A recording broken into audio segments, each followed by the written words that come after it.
Hello everyone, my name is Christian. Welcome back to Tekpon. Today our guest is Dave, the demand generation manager at CloudTask. Hello. Hey, how's it going? Good to have you on the podcast. Thanks for joining us. At Thanks for having first, me. please tell us what your company does. Yeah, so CloudTask, we are a revenue operation marketplace. What we do is pretty much help buyers make an informed decision whether they're looking for a remote candidate, primarily from South America, or if they're looking for sales agencies around the globe, and as well as software recommendations, right? As you guys see in the market, that almost 56% of the companies are having buyer's remorse with the tools that they use. So what we want to do is build content around specific use cases so that they can make an informed decision and they're well equipped with the tools that they purchase, right? That's one of our main. Yeah, what do you see is the biggest problem that you solve for companies?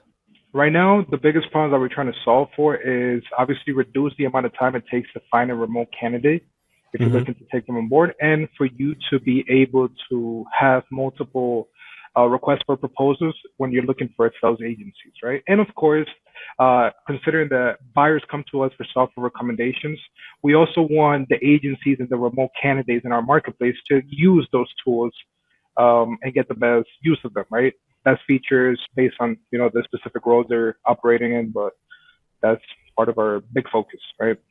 And CloudTask works like a marketplace, right? Yeah, we are a marketplace. We started off as a sales agency, so Mm-hmm. we got to the point we had over 365 people in house, but we realized that with everything that happened with COVID, it will make more sense to actually present these people that we had in house to better opportunities, and that's when the idea came. Let's build a marketplace. Let's present them to better opportunities. A lot of them had a lot of skill sets that they could have taken advantage for, and doing that switch from a sales agency to a marketplace definitely helped us a lot. Give people better opportunities, introduce those buyers to better talent, and then from Yeah. there, um, you know, the rest, all the magic happened, right? Yes. And the buyers, what do you see are they most interested into? Yeah. So in terms of location, we focus a lot in the UK, Canada, and United States. Okay. Most of the bars, SaaS companies. Mm-hmm. When it comes to seniority levels, is CEOs, CMOs, CFOs, COOs, operations, but it's general revenue operations, right? Typically from 21 to 100 employees, and when it comes to revenue, from 1 to 25 most of the time. ARR. Yeah, AR. Okay. And why don't they do it themselves? They could do it themselves, but as you can see, shifting through 100 candidates, right? And you're looking to meet deadlines in a week, and most of these resumes that you see, they're AI generated, and sometimes you're not really getting a feel for the candidates. So what we're trying Right. to solve for is you have a marketplace, you have a clear listing, you can see the desired role, the role they're looking for, right? The previous experience they had, the English levels they have, or the skills related to the roles they had, industry experience, and also what makes us very different and what a lot of our buyers like is that they can see a video of the remote candidate, right? So in that case, I get a feel for the English level because one thing is Yes. written, one thing is Yes. actually hearing it, and then the other is actually getting a sense of what they can deliver on. And I Yes. feel like that's what most of the buyers come and look for, right? Um, so for example, I'll give you a scenario that is very often, right? Is Please. you see a lot of companies that do a job post on LinkedIn. Next thing you Mm-hmm. know, 50 applications came in 2 hours, right? You're not really filtering all the people that are coming through. So now you're spending a lot of time on those calls with candidates that are not a fit, right? So the reason why we kind of jumped in there is because when you come through us, not only you're seeing candidates and you can let us know real time, hey, I'm looking to interview these people, but the amount of candidates that you can see, the amount of filters that you can use, that's helping our buyers get to where they want to get a lot faster. So it will typically take a month, but now it takes days, right? So that's where we kind of mark the difference. That's amazing. And is there any cost for the companies to come in and look for talent? Where the model is very interesting. So at the moment, we keep 15% from the candidate's monthly base for the first year. After the first year, it's 10%. In this case, is how we keep it free for the buyers to, browse, interview, and Yes. hire. And of course, if they decide to take the candidate outside of the marketplace, there's a fee, right? But in that case, it doesn't happen often because a lot of candidates And a lot of buyers, they prefer running the payments through the marketplace, right? Because, if the buyer is paying on time, the candidate will get the payment on time. And Yes. also they can use the same platform to browse for more candidates in case they're looking to scale up the team. And it's very, very smooth, right? Yes. One of the things that we are marking the difference is that we're using real-time communication channels such as Slack and WhatsApp. So that in case, for example, if you're communicating through email as a buyer, which often happens, sometimes you can't communicate real time through an email. So sometimes you as a buyer, you're in a call, you as a candidate, you're on a call waiting for the buyer, and that the meeting might not happen, right? Yes. So the fact that I can send you a message on WhatsApp, hey, this happened to the candidate, this happened with the buyer, we're reducing that time wasted and just sitting there in the call, right? So that's part of the things that we like to, we try to lean on, the communication channels and then the ease of speed of finding those candidates. I totally agree. I think that's amazing.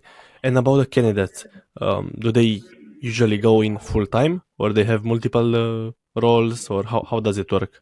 Yeah, I'll answer this question. I'll also drop a little spoiler because there's something that's going to happen in the near future. Because I know here part of the topic is what does the future for CloudTask look like? But for example, the main opportunities that come in are remote, full time. We are definitely open to part-time opportunities.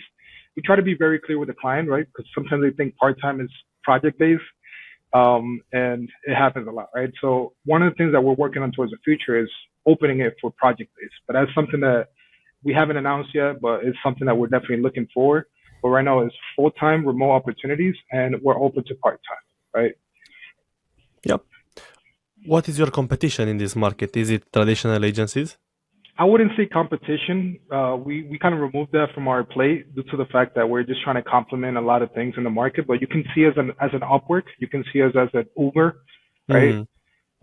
In that case, you're hiring us to make sure that you see a talent, but everything is ran through the marketplace, right? Payments, the browsing, the filtering. But at the moment, I wouldn't say there's a company that's crushing us or there's a company we're trying to look after. We feel that when it comes to B2B sales, I felt like this was missing. And I feel like with the effort that we're putting in day to day and the teamwork, I don't feel like there's a competition. I feel like we can help a lot of people in the market. And I feel like that's our focus right now. That's amazing. That's amazing. And how about the story of the company? What was you already shared the idea. You have it in. The story began with one of our main guy, which is Danny Agudelo. Like he met Amir Ryder, which is the CEO, and Amir came to Colombia. I think it was because of it was a situation where they met at a hotel, right? And then obviously Danny being one of the best salespeople I ever met, which was one of my mentors, he also coached me, and he was the one that got me the first job at the company, right? So he sold the idea to Amir, right? Then Amir came down here second visit. And then I guess with the way Danny Agudelo sold it to him, it was like, you know what, this is a no-brainer. Let's bring the rest of the team in. Let's bring the equipment. It was at a point where they will bring the equipment on the plane just to try to fill up an office, right? Because it was just a few of them. And then obviously from there, it just all turned into what it is now, right? But we held a very strong tenure. I feel like the few people that stayed at the company have seen the whole vision, have seen all the transition we went through it. So it's been a very interesting experience. But how many years? How many people we currently have? No, how many years ago this? How many happened? years ago? This was around 8 years ago. Okay. And today, how big is the team? I wouldn't say how big is the team. I would say how many were left, right? Because we were 365 people. Now we're operating with 25 people, right? And how do we achieve this? And this goes for a lot of founders is, once you understand the tools you have in your tech stack and you have a vision and you have the right team, you don't need 300 people in your plate, right? You don't need a lot of people in your house. You don't need a lot of people in your office. You can just have a solid dream and a solid goal and work from there, right? So a lot comes from the tools, a lot comes from the vision, a lot comes from the effort, because each of us put a lot of effort in each department, because, but a lot of it is relying on technology as well, right? Because there's a lot of tasks being done. So there's a lot of things we can't achieve manual due to the team size, but when it comes to technology, we get to crush our goals. And you are the first employee, first part of the project? I would say, in terms of tenure, I would say the fifth or fourth. That's amazing. And do you think the platform reached a product market fit? 100%. But right now we're working more towards the user experience. So we're Mhm. investing a lot in the development to make sure that the experience is as smooth as we want it ourselves as buyers, in order to make sure a lot of people have the experience of self-serve, right? Because we want to make sure that the platform works on its own, right?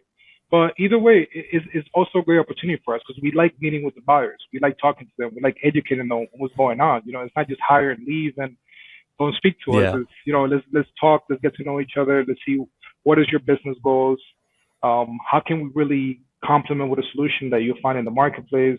And Yes. sometimes we even get into the small chats with like, hey, I use this tool. Hey, you should use the tool. And then next thing you know, they have their team activated in a tool that worked for me and now it's working for them. So there's a balance between self-serve and also wanting to be there involved. And I feel like us getting involved is what took us this far. But obviously, we want to make sure that when we're not there, let's say at companies are from another country and we're not at that moment available, then the marketplace still does the job to for them to hire and for them to get to meet with us, right? Yes. Yes. And in these 8 years of the journey, what would you say was your biggest challenge?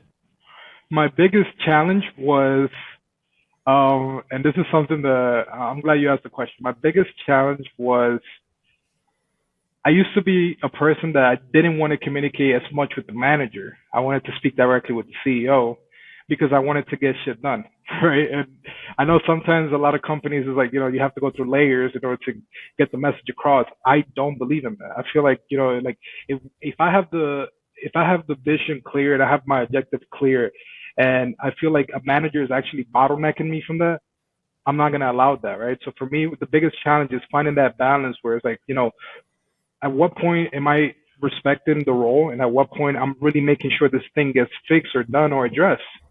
So I would say is that. And for me, one of the biggest things that helped me was actually going straight to the CEO and speak on what's going on and how much I care for this to work.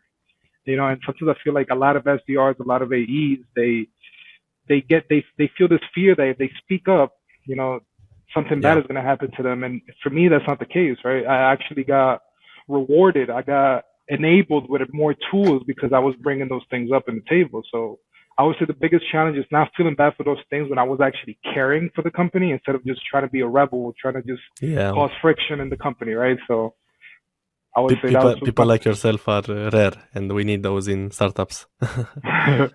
no, thanks for sharing that. But I would say that was my biggest challenge because I Yeah. would see a lot of things that just didn't make sense for me and they could have been easily addressed or like a common saying, right? That could have been an email, right? Same thing with this. I could have just go to the CEO and talk to him and address it.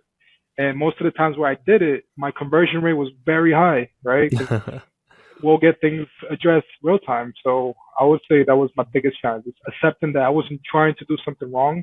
Instead, I was caring for the team, and I didn't want to wait for anybody to get it fixed. Yep. What is the most successful, let's say, go-to-market strategy that you use today to acquire new buyers?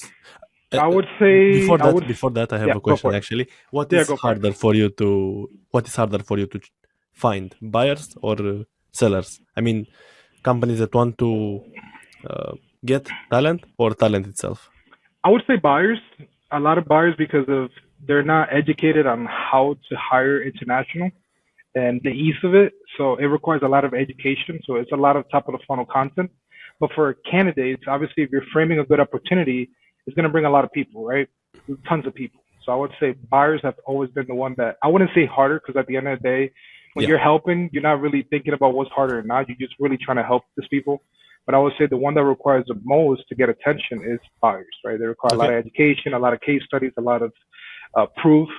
And this is the proof that ultimately make them make a decision, right? If they see a company that they're connected with hiring through us, they want to see how that works and the experience. And the fact that it's free, they just so open to try and kind of see the Yes. model, how Right. it works, right? But Yes. I wouldn't call any of them hard. I would say Yeah. they're very unique, right? But one of them requires more education than the other. hmm And the 10 or 15% that you mentioned is on top of the salary, right? What do you mean by that? You mentioned that you pay 15%, you get paid 50% of the of Oh the yeah. the salary. It's on Yeah, top of the yeah. yeah. So it's only 15% from the base salary, and then when it comes to commission, it goes straight into the candidate for them to take home. But the idea here is not just, hey, let's get a quick win. The idea here is have those candidates equipped for them to negotiate a pay rate so that that percentage is not a problem, right? Are you involved in any negotiation, or is it directly through the No, buyers? we No. educate them on how to position themselves to properly negotiate a salary that makes sense for them, Yeah. right? Considering those percentages. But for now, like I said, is mostly educating on Yes. how to negotiate, how to position yourself, how to create your video profile, how to stand out, how to make your listing better. But it's all Exactly. Yeah. education, right? And it gets to the point they don't even think about the percentage. They just think about, hey, I want to get my stuff, I want to get my job done. For I sure. can position myself as an expert. I can get a good opportunity, and from there it starts flowing, right? Absolutely. Absolutely. What is your story as an individual? How did you start your career? So as an individual, I was raised in the United States. I lived in New Jersey for 10 years. I came to Colombia, I would say 12 years ago, Okay. right? So when I came here, I used to work at a call center, right? And when I used to work at a call center, for me, it wasn't as difficult because I had English. Like I was considered native English. I feel like I still have to improve a lot. But when I got introduced to this call center, I, it was my first job, so I was super excited, right? I even got a trip the first 6 months for being the top performer of email customer support. I will send a lot of emails, and obviously my grammar will help me a lot. But I was seeing a disadvantage, right? It's not to talk bad about on call centers, but there was moments where we had to wear so many hats, right? I had to work so many hours. There was schedules that just didn't make sense. Um, I was walking in there at 3 p.m., leaving like at 6 a.m. in the morning. And Wow. sometimes it's cool to do that. Like if you're running your own business or if Yes. the opportunity is great, but it was so many different tasks that I just didn't feel like I was getting any sort of success. So I was getting super burned out, right? And my goal was to be in sales. So me helping other people troubleshoot whatever I had to troubleshoot when my passion was getting in sales, helping these companies grow, I felt like I was super limited. So Yeah. when I met CloudTask, they were focused in sales. And at that point, they were like the hot guys in the street, just the best opportunity, the best clients. And I wanted it, right? And then when I left that position in that call center, I realized, there's actually better clients that we can bring in, right? So once I started getting more involved with the process, once I started getting mentorship from Danny Agudelo, who was my mentor at that point, and still is, right?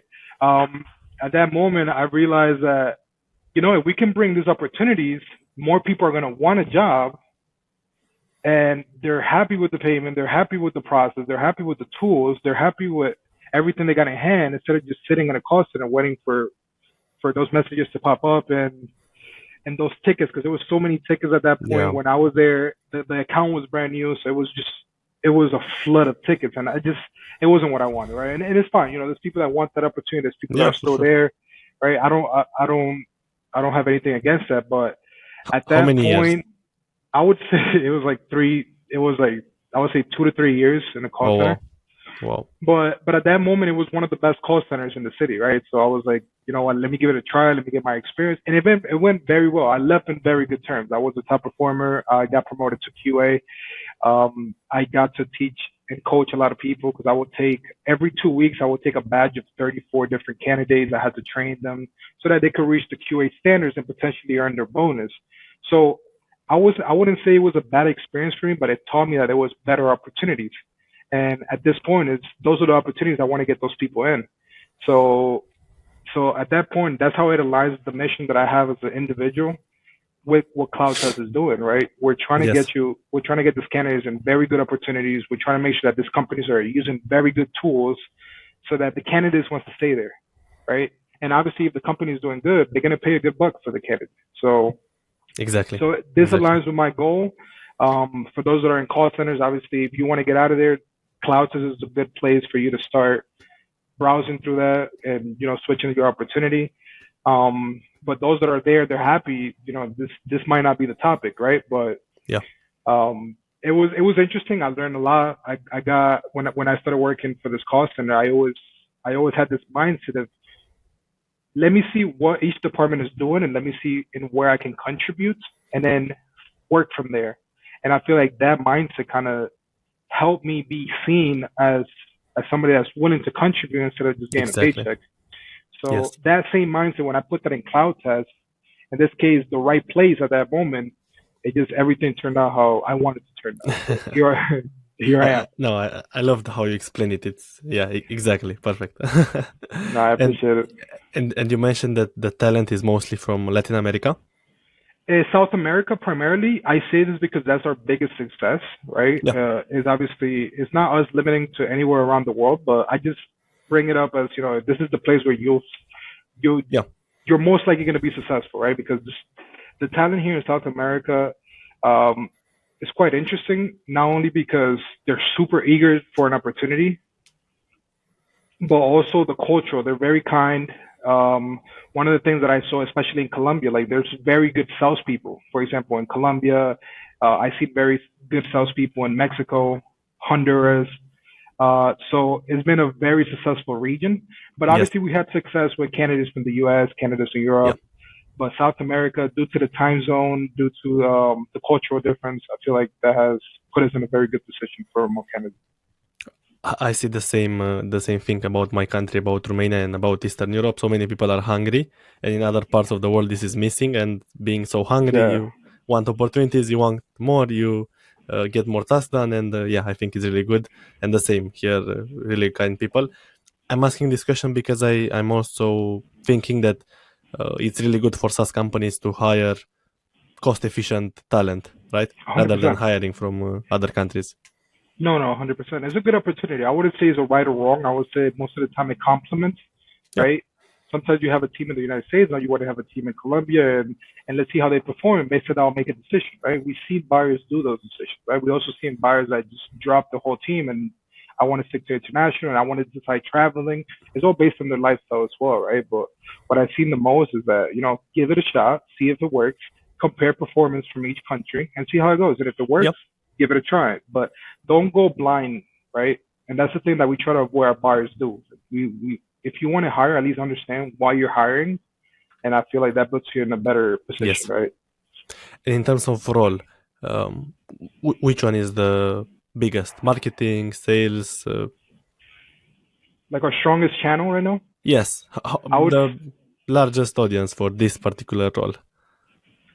I would say the largest audience our largest audience is revenue operation leaders. And our RevOps, yeah. strongest, yeah, and our strongest channel is definitely, I would say LinkedIn and Beehive. That's where Mm-hmm. we manage most of our audience. So LinkedIn, if you're doing good content, you're resonating with your audience. You're giving them an easy way to digest the content. It works very well, right? There's definitely a strategy behind that, right? And of course, Beehive has been a very strong tool for us, right? For us to promote the software tools, opportunities. So I would say those are our strongest at the moment. And of course, we're running multiple type of campaigns. We're running different tests. We're Yeah. also doing ads, but LinkedIn, as you've probably seen, organic content, and then measuring from there, and then see which one is your top performer, and then decide whether you want to start running ads on those. That Yes. is a very good play for us. Sure, Mm-hmm. I have one last question for you, Dave. What would go be for your it. best piece of advice for someone just starting out in their career, let's say 20, 24 years old after finishing their studies, looking to start out in SaaS, in marketing, in software, Okay. in a good industry? So my biggest take based on my career, I would say learn how to model.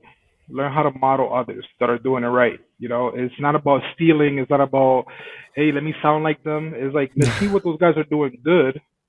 Let's grab the context of what I'm offering or what I got for them, and then switch the topic to what I'm offering, and then get good at writing. So I would say that's one of my biggest take, and I feel like before I had no audience, no voice, and I feel like once I started getting good at modeling what other guys are doing, I was starting to get my own voice, right? And I was starting to get Exactly. audience. I started getting more meetings. I started getting more comfortable in those conversations with buyers because I was consuming their content as well. So, most of the time when you get on this calls and the people that you're talking to, it's people that you're consuming their content as well, the conversations are very valuable because it shows like you care about what they have to say, right? So one of the things I want to name drop a software that I use that for me has been a game changer is Clio.so. It's a Mm-hmm. tool that you can plug into your LinkedIn. You could go ahead and like go to a profile. I could go see who's your top post based on likes, based on comments, based on reshares, what kind of format, whether it's text, image, video, and then see what worked for you, and then see if maybe if I grab some of the formatting in there, put it in my context. Next thing you know, I got a post that's very well written. It's a format that has worked previously. Next thing you know, people want to consult me about the services that I have to offer. Right. So I would say that's one of my biggest take that has helped me activate my LinkedIn this year. It grew over 4,000% in terms of impressions. And I know anybody can just do the same thing, right? It's just one of the things that I want to say to achieve that is make sure you have a very clear messaging on your website because that's the source of where your SDRs are building the content. So if you have solid messaging in there, there's no way your SDRs are missing out on content if everything is clear in there and everything is actually delivering a solution. And then the last take is when you're creating content, when you're on this call, when you're prospecting, try to aim for a solution instead of making it sell, right? I would say when you put yourself as a solution, people just their guards are down, they're willing to learn, they're willing to give you a shot. One of the things that I did, for example, that has helped me a lot is when you approach leaders, don't come off with very good things or like very positive things. Come off with negative things. Hey, I see that this link is broken. I see that this article has the wrong title. I see that, for example, you can use the feature section and you're not taking advantage of that. And I feel like when I started reaching out to leaders, highlighting things that they're missing out on, people will Yeah. give me a chance to speak. And then if I turn myself into the solution mode, now they're like, Yes. where do you come from? And next thing you know, they're in a meeting willing to hire a candidate or just willing to connect with me and refer me somebody else.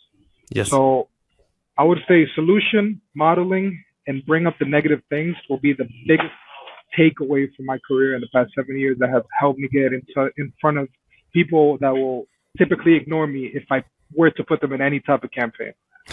So you, you just share the full course of LinkedIn and branding and sales in a couple of minutes for free. So that's amazing. yeah, there you Thank go. you so much, Dave. It was No fantastic. worries. Thank you. Thank you for the Awesome. podcast.